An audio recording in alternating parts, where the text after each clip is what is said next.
Islamic দল, বড় বড় ইসলামিক দল, তারাও পূজা মণ্ডপে গিয়ে তাদের পূজা মণ্ডপের যে স্টেজ, যেখানে বসার অতিথিদের যে বসার জায়গা, সেখানে তারা বসেছে এবং তাদের প্রাসাদও খেয়েছে এবং তাদের সাথে খুশ গল্প করেছে।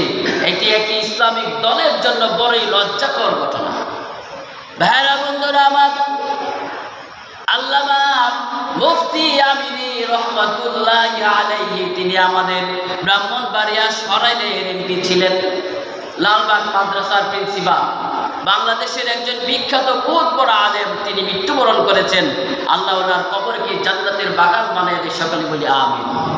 ভাইরা বন্ধুরা আমার, উনি এমপি থাকাকালীন ওনার এলাকায় সরাইলের কিছু মানুষ, হিন্দু মানুষ, হিন্দুদের পূজা মণ্ডপ এটি উদ্বোধন করার জন্য ওনাকে দাওয়াত দিলেন।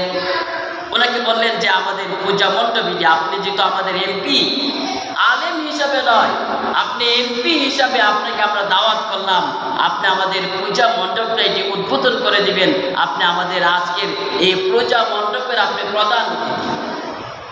ভাইরা বন্ধুরা আমার, মুফতি আমিনী রহমাতুল্লাহি আলাইহি তিনি জানিয়ে দিলেন, আমি পূজা মণ্ডপ উদ্বোধন করার জন্য যেতে পারি না, কারণ ইসলাম এসেছে মূর্তিগুলোকে ধ্বংস করার জন্যে, মূর্তি পৃথিবী থেকে বিদায় করার জন্যে।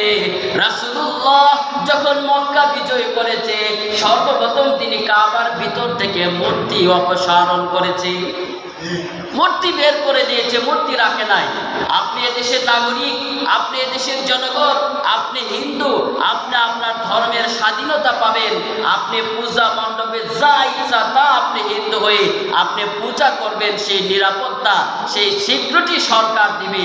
কিন্তু মুসলমান হয়ে, ইসলামিক দলের কোনো নেতা হয়ে পূজা মণ্ডপে গিয়ে তাদের সাথে খুশ গল্প করে তাদেরকে শুভেচ্ছা জানানো এটি কখনো জায়েজ হতে পারে না, এটি হারাম। সরকারি ভাবে যতটুকু সুযোগ সুবিধা দেওয়া তা সরকার দিবে। ভাইরা বন্ধুরা আমার, এই জন্য যে কথা বলতেছিলাম, কোরআন বলেছে কোরআনের প্রতি ঈমান আনার জন্য, কোরআনকে বিশ্বাস করার জন্য। আর এই কোরআন হিন্দুদের জন্য হেদায়েতের বাণী, মুসলমান